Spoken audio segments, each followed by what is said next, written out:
Materials Lab manager from the Texas DOT. Johnny has a BS in Chemical Engineering with the University of Austin. He is a registered professional engineer, and he's NACE CIP Level 3 certified. He is also with the SSBC organization as well as the National Association of Corrosion Engineers, NACE. Johnny has been with Texas DOT since 1991 as an engineer in the Materials Lab of the Construction Division. He has been involved with testing, evaluating, inspecting, and the research in various traffic materials products and structural coatings, as well as providing technical support to the state related to those materials.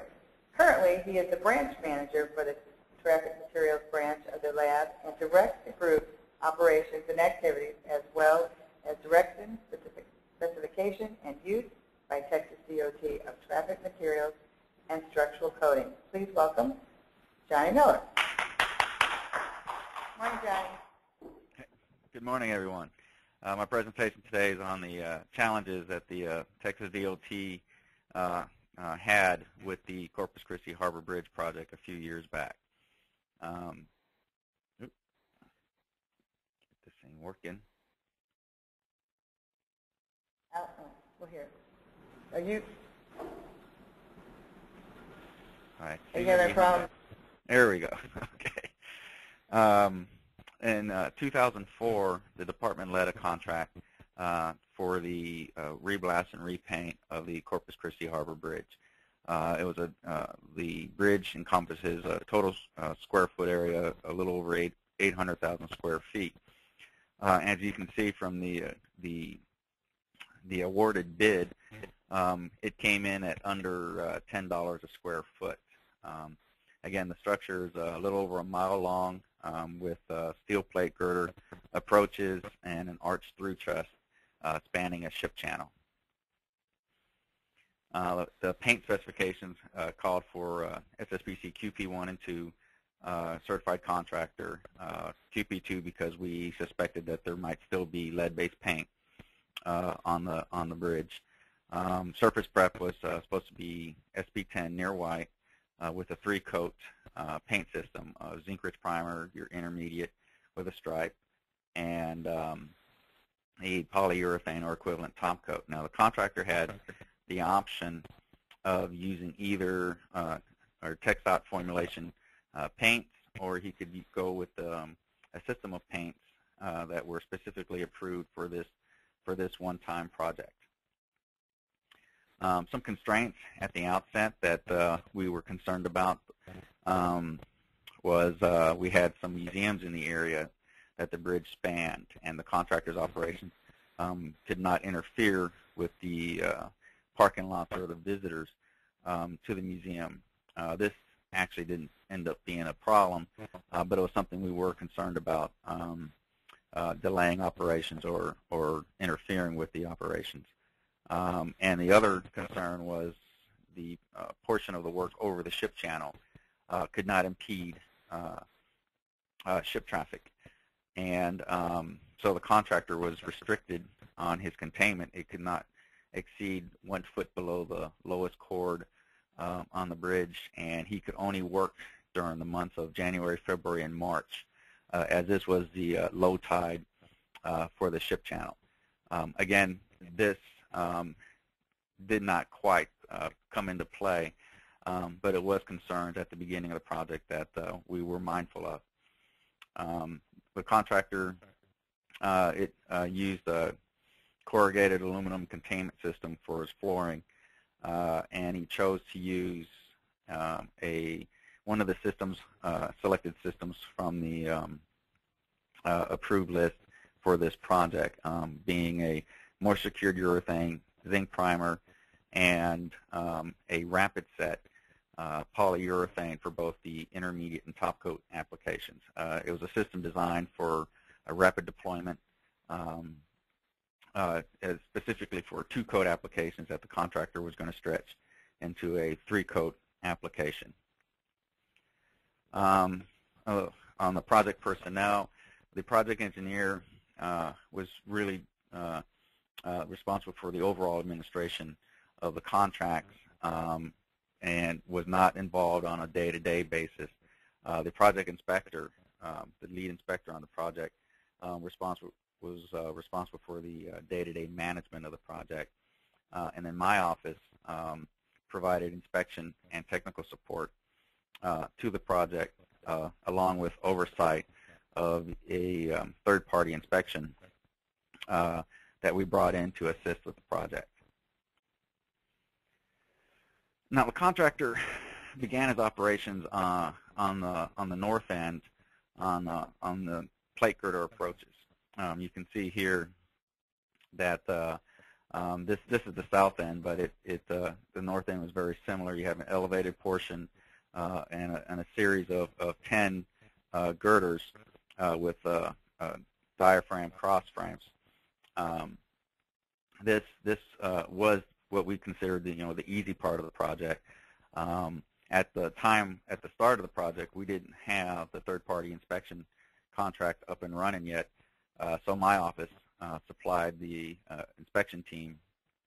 But immediately, as soon as the project began, the contractor started running into problems, particularly with surface profile, and from that, workmanship issues, and as he progressed, we ran into some serious material issues.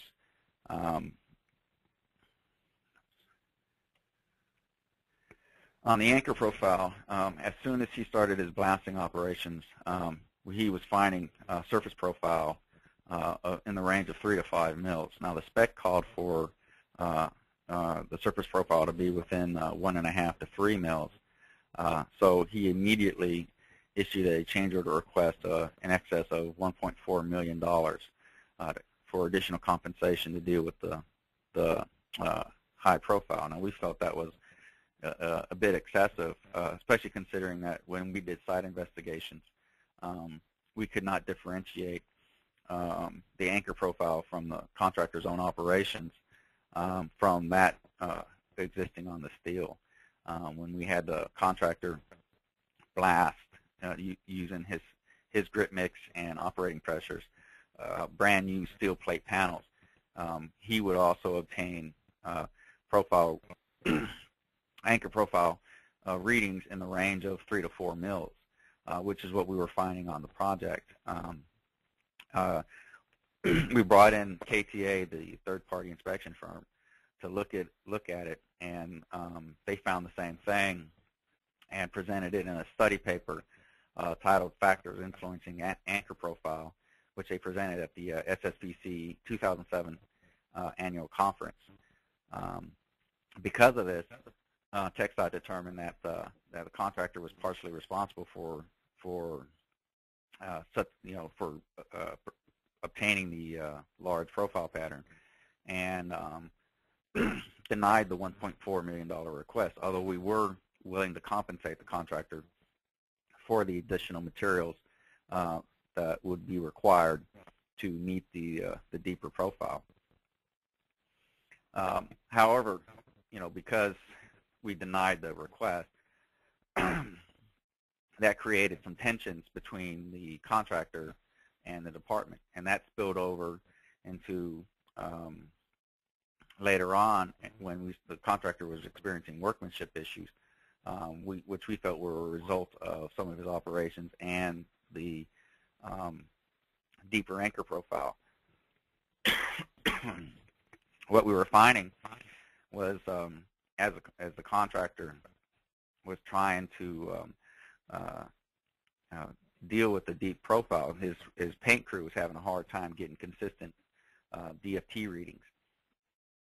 Like on the prime coat, as he was trying to bring the prime coat up to minimum DFTs, he would overbuild, get too much film build on the welds, and with the MCU zinc, he would get excessive mud cracking along the welds, and this was a really persistent problem that the contractor's paint crew would have to come back and do a lot of rework, sanding down and correcting the mud cracking on the primer. And then when he got into the intermediate and top coat applications, Again, the paint crew was getting far too much film build, particularly in areas where the diaphragm ties into the web, where they would do multiple passes to ensure that they were coating all the surfaces.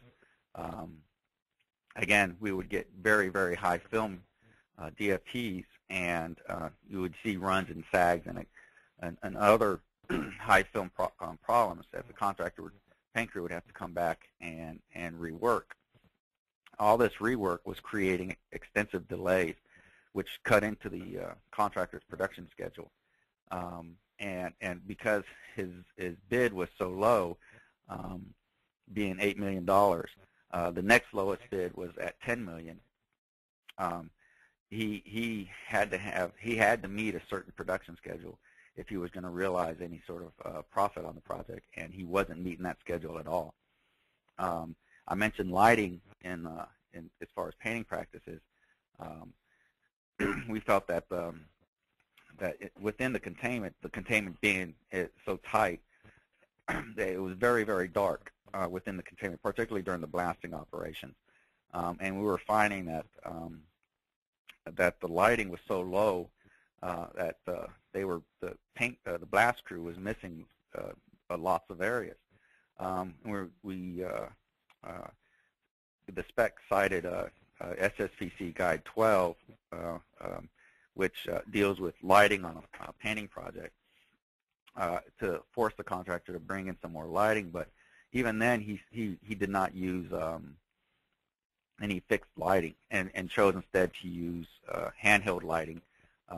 Although he did bring in more powerful fog lights, the lighting created numerous shadows within the containment. And what we felt was happening was the blast crew would blast out the surfaces and miss certain areas, and then we would require them to go back and hit those areas. They would spend a lot of time, firing up the blast pots and going through and trying to hit the missed areas, just to come back, for the inspection crew to come back in an hour or so later, just to find that many of the areas that were marked out, even by the contractor's own QC personnel, had been missed. And we felt that the blast crew was missing these areas because they couldn't see well enough within the containment to find them. Again, it created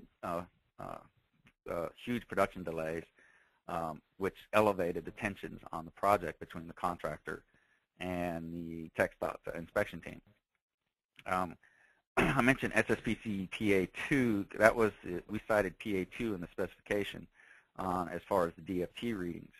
And the problem with that was PA2 spells out an inspection procedure assuming a uniform surface area, which doesn't necessarily fit with a multi-surface structure like a bridge is. Although SSPC does modify PA2 with an appendix for bridge structures, and that was the version that we were using. The contractor felt that we were over-inspecting with the number of readings we were taking, because we would break out various surfaces, web face versus the flange, various flange faces, and the stiffeners and diaphragms, and perform PA2 on the various surfaces. So we would get many more readings than what a traditional PA2 protocol would produce. On top of that, the inspection team would, because the contractor's paint crew had persistent problem areas that was throughout this containment and throughout the structure, and was consistent, the paint crew would come in and inspect the diaphragms, and particularly where the diaphragms tie into the web, and then along the welds first for these problems, and consistently find that, the contractor's paint crew was still having these problems. The contractor felt that the inspection team was being overzealous with the inspection, and really challenged the inspection methodology. And again, there were numerous production delays from all the rework that was being required from all this, which we felt was workmanship issues. And it spilled over into the working relationship between the contractor, because the contract owner was on site overseeing the project, and the TxDOT lead inspector, where their personalities clashed so much that at one point the contractor actually sought to remove the lead inspector from the project and replace him with someone else, and went so far as to bring in video cameras to record the inspection process to back up his claim of overzealous inspection. Well, while this was all going on, this was happening on the approaches, which are, just eye girders with diaphragms, which should have been the easy portion of the project. One of the other issues that popped up early on was we started having adhesion failure between the top coat and intermediate applications. Again, the contractor chose to use a rapid set system of the MCU zinc primer and a rapid set polyurethane that he was going to put on in 2 coats. What we were finding was the adhesion between the primer, the zinc primer, and the first coat of the urethane was excellent, but we were having adhesion failures between the urethane itself, the intermediate and top coat applications. When we went in to investigate what was going on, we could find nothing wrong as far as the weather conditions, the contractor's operations, as far as mixing of the product. His application was within the recoat window. We found no solvent entrapment or moisture between coats or dirt. We just couldn't find anything where anything outside was causing the problem. We even changed the thinner solvent from a slower evaporating solvent to a faster evaporating solvent to eliminate that as a cause, and we were still experiencing adhesion failures. So what we ended up having the contractor do was for 2 spans, he had to go back and reblast and repaint 2 entire spans. At that point, the contractor changed products from the rapid set system to a more traditional system of the MCU zinc primer, epoxy intermediate, and a polysiloxane top coat. Go back real quick. The contractor was not paid by TxDOT for this rework, although he did get compensation from the paint supplier. But again, this rework of the reblasting, repainting 2 spans, caused additional production delays that again ate into his production schedule, so that it really just slowed and dragged down the project. So by the time the contractor got into the truss, he had already chewed up much of the project schedule. And then once he got into the truss, he started experiencing what he was claiming was rust back, at which point we came in and did site investigations again and found there was some salt contamination, although it was very, very sporadic. We did find some levels of chlorides and nitrates that it would range from 0, non-detectable, up to as much as 30 micrograms per square centimeter. Didn't find any sulfates. At that point, the contractor submitted another claim, change order, again in excess of $1 million, to include power washing of the steel on the project, because the project did not have power washing built into it. This was denied by the district due to certain construction constraints. And what the district found was if the contractor performed a second abrasive blast, this would reduce the chloride levels to non-detectable. So the district's solution to remediate for the excessive salts was to have the contractor, in instances where he was experiencing flash rusting, to test for salts. And if the salts tested above 15 micrograms per square centimeter, he was to perform an additional abrasive blast to reduce that chloride level to below 7 micrograms per square centimeter. Again, this was in conflict with what the contractor wanted to do, which was power wash, and in the change order amount in excess of $1 million. Again, this was denied, and it again added to the tensions on the project. The contractor actually brought in an independent consultant to kind of investigate the situation, and that consultant issued a report in favor of the contractor's claims. That we were putting the contractor in a bad situation. But again, our position was, the chlorides is our risk. Whatever salt contamination is on the steel is our risk as far as what we allow the contractor to paint over, and that it was his responsibility to prime the steel,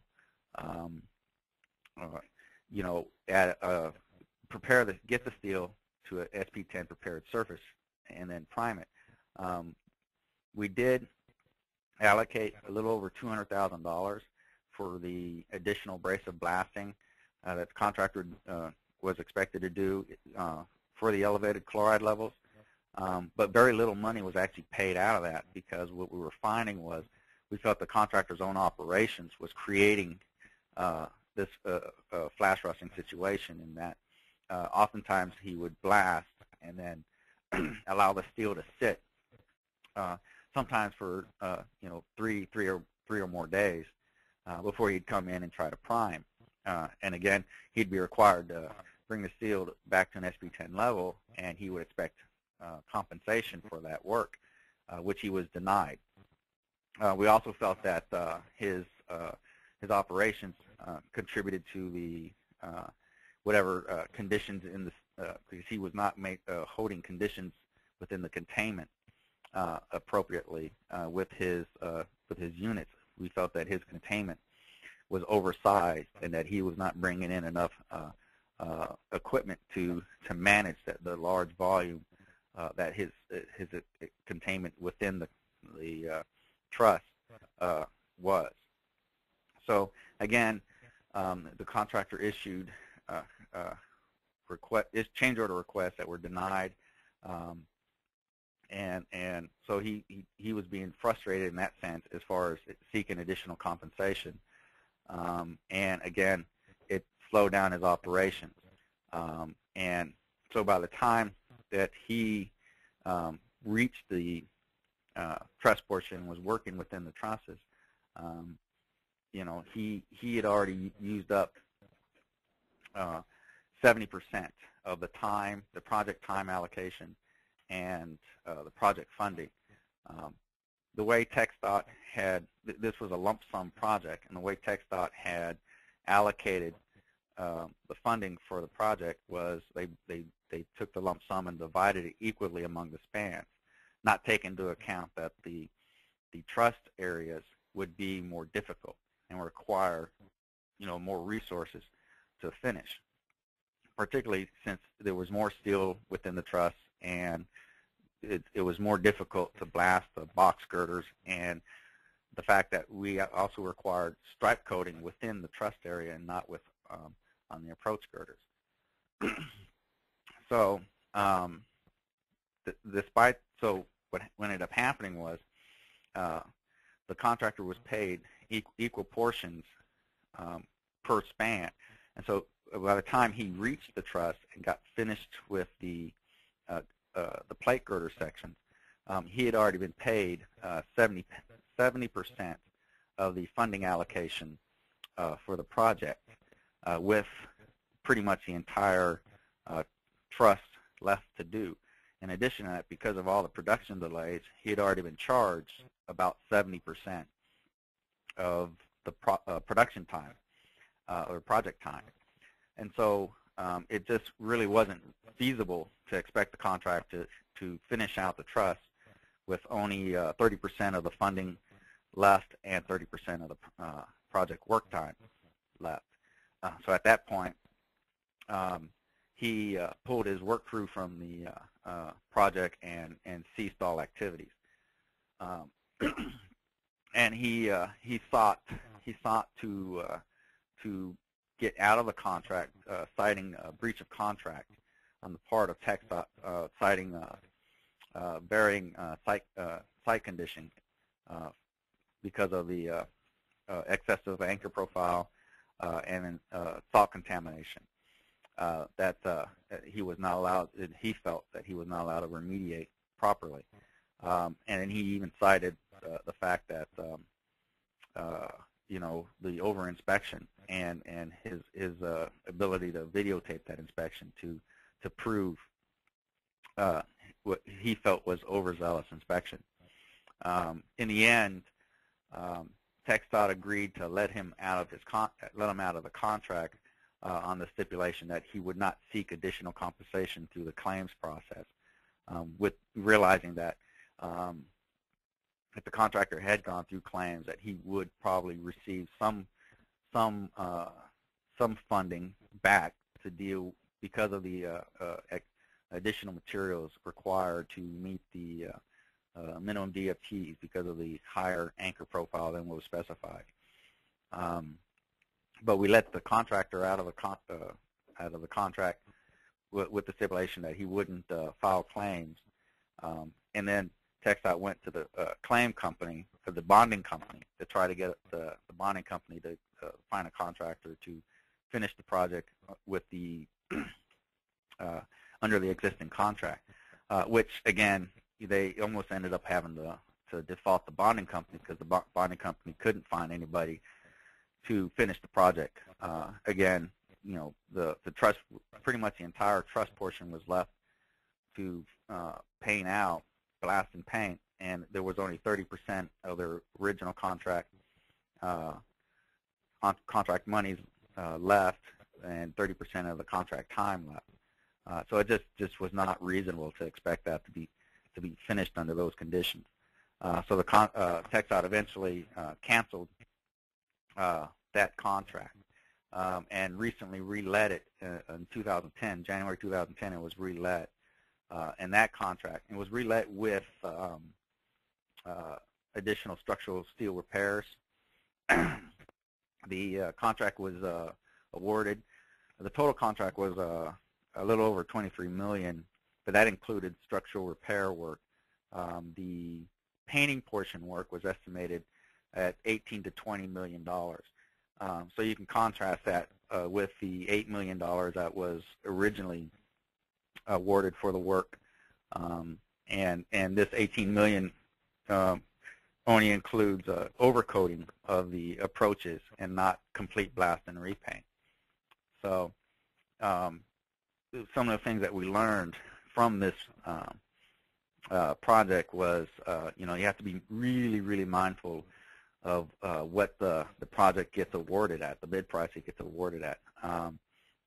We felt at the time it was awarded that it was underbid, and certainly the contractor's operations and how he chose to manage it seemed to indicate that he had underbid the project and was trying to recoup those monies. The material selection, we were trying a brand new system that TxDOT had never used before on a very large, complicated structure like the Harbor Bridge, and we felt that was something we shouldn't have done. That we should leave that to smaller projects so that it doesn't contribute to any problems that a large project might run into. And then we did revise some of our painting specifications to better address inspection and to include power washing. That's already, we now build that into projects so that it's not left up to the contractor or the TxDOT districts to decide whether or not power washing should be part of the project, and to better address how to handle salt contamination, since that was not, the steps were not specifically spelled out in the Harbor Bridge contract.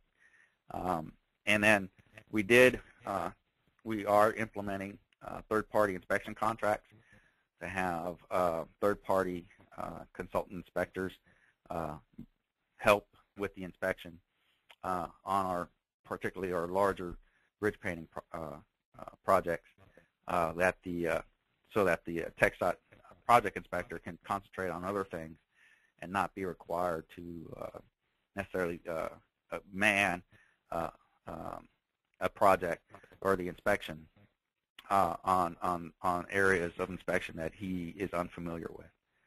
So that's my presentation for today. Are there any questions? Anybody have any questions? No? Okay. Well, thank you, Johnny. I really appreciate it.